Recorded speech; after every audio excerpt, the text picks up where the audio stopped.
Right, for this week we read What to the Slave is the 4th of July, the Fugitive Slave Act, Lincoln's first inaugural address, the Emancipation Proclamation, and the Gettysburg Address. For the first one, What to the Slave is the 4th of July, that was given by Frederick Douglass on July 4th, or not July 4th, on July 5th, about July 4th.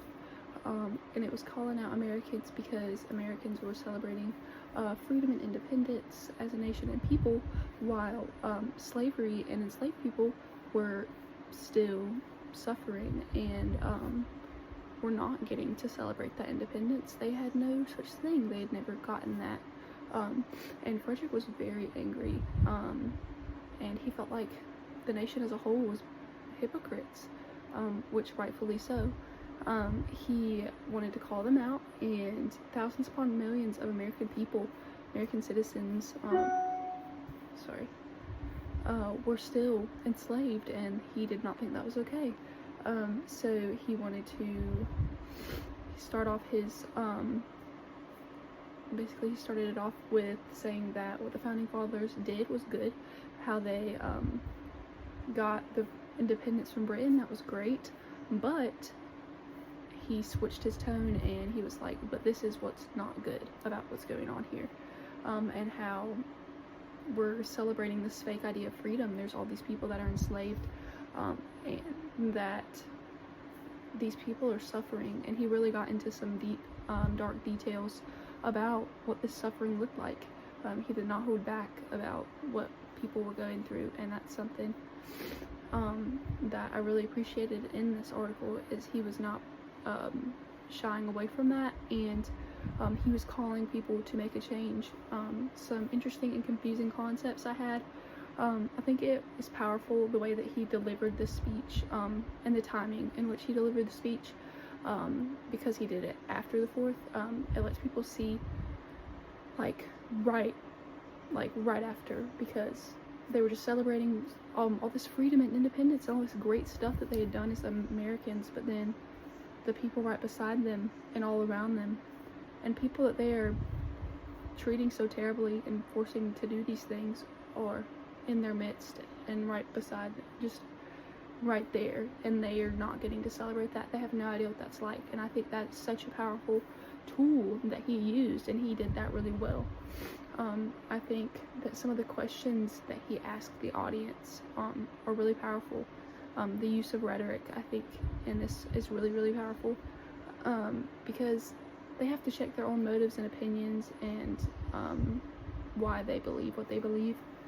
And I think at first, when I read this, I was a little bit confused, because it started out being like a different tone.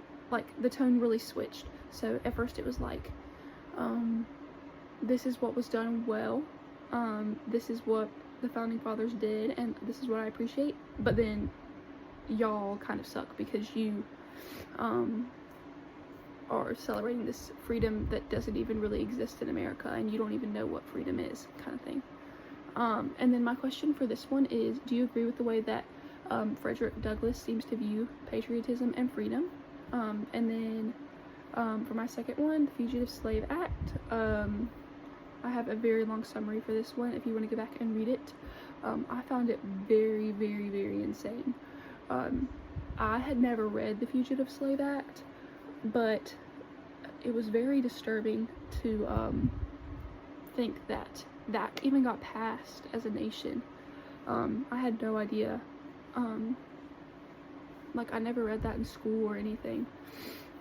So a couple of interesting, confusing concepts. I thought it was crazy that there was a pay difference for commissioners if they return the enslaved to slavery, or if they set them free. So they got paid $10 if they sent them back to slavery, which was double what they would get paid if they set them free. So they were basically getting incentivized to make sure that people who might not have even been like sent to the right people were getting sent back to those people, which I just thought was ridiculous. And then I just also thought it was insane that these enslaved people couldn't even speak on their own behalf in court. They quite literally had no one in their corner. It was literally written in the law that they could not speak. And then also, I thought it was crazy that people were being punished if they chose not to participate in these groups. I don't know how to say it, but like the posses. I don't know if that's what it is, but if they chose not to participate in capturing people, which is insane because they're being forced to capture people when it could have been against their morals. Like, I imagine if I was in that time period, like, what would I do if I was someone who was, which I know that the roles of women and everything were a little bit different, but that just in general does not speak of the land of the free to me. So I just find that whole idea wild. So my two questions for this one were, how did this law change the meaning of freedom for everyone? And what does this show you about the government's history in protecting all of the people justly and fairly? Or are there other times in history that you can recall where things like this have happened, and like laws have been passed that have just completely not protected the people in the way that they needed to be protected? And then my next one is Lincoln's first inaugural address. This is what he gave after he became president. He gave this March 4th, 1861. Before the Civil War started, he was trying to prevent that war. He wanted to tell the people how important it was to have the Union. He wanted to tell them, like, they did not need the states to secede. He was making it clear with the South that he was not going to take away their slaves. He was talking about the nation's history and how things needed to be upheld. Just wanting the law to be upheld. He did talk about how the government property needed to be protected. It would not be getting destroyed. Things will not be disturbed. And then he focused on the idea of really keeping the peace. That he really talked about, like, being friends, like, multiple times at the end of the passage, which we see did not really play out well, hence the Civil War. But anyway, he just really didn't want the war to start. So some interesting and confusing concepts. I feel like it's very interesting that Lincoln said he did not agree with slavery, but then it's like, I won't change slavery where it was. So in the South, he was like, I'm not gonna take away the slaves. Like, he was making that a very clear point in his message. Like, he just said it was against his beliefs. Like, it's very clear to everyone that he does not agree with slavery, but then he's like not standing up for what he believes as the president. And I know that's probably just to keep the peace and that kind of thing, but also I found it interesting that he says he's going to uphold and enforce these laws, but he also says that he would not invade the South. So I think he's really just trying to keep the South appeased here, but I just think either way someone's going to be unhappy. My question for that one is, do you think there's anything that could have been said or done in the speech to change the like trajectory or what was going to happen in the coming months of the Civil War? Which I really don't think that there's anything that could have been done or said here that was going to change it. But just if anybody had anything. And then for my next one, the Emancipation Proclamation, given January 1st, 1863. Abraham Lincoln gave it, said that the slaves in the Confederate area, just the Confederate area, would be free, and it made it so that the war was now including this idea of abolishing slavery. It was like this new added concept and this new added, not incentive, but I can't think of a better word, and it gave black men the access and ability to serve in the Union Army.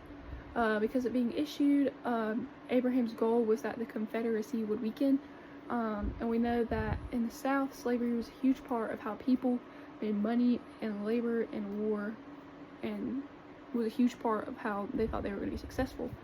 So I think that was part of Abraham Lincoln's goal of just trying to pass this law, or not law, but this proclamation.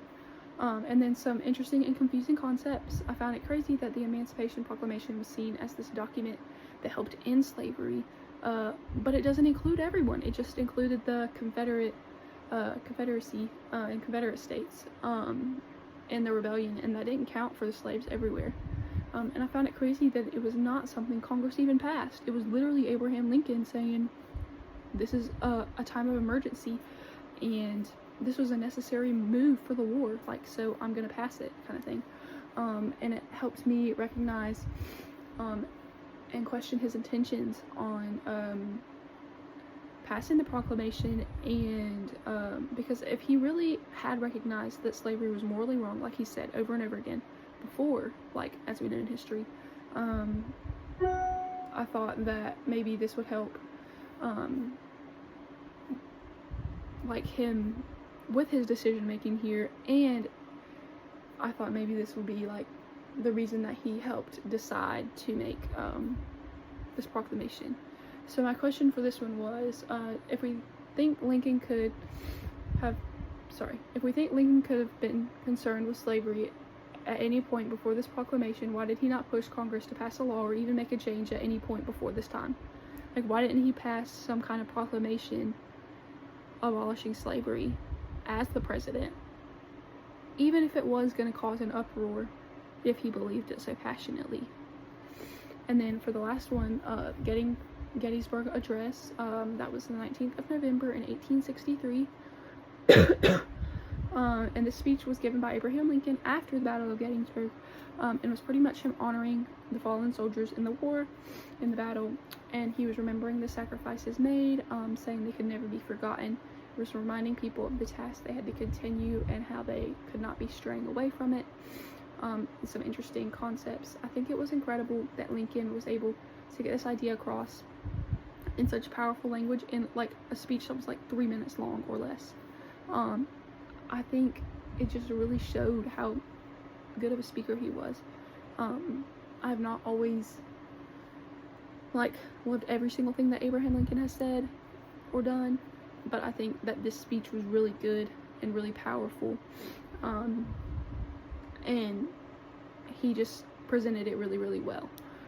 I think that the quote, "These dead shall not have died in vain," was really powerful and provoked a lot of emotion in the audience, especially for the people who lost people in the war. And what does he mean when he say, quote unquote, "shall have a new birth of freedom"? What is a new birth of freedom in the context of this address? Overall, I really loved our reading this week, and I think the first two were my favorite because they deal with slavery in America like on a really deeper level, and I just really liked reading the first one, especially What to the Slave is the 4th of July, because it just felt like, again, like Frederick Douglass was putting it all out there, was not afraid to express his opinions, and was calling people out for what he knew was right, which was really, really cool to read, and I had never read it before, so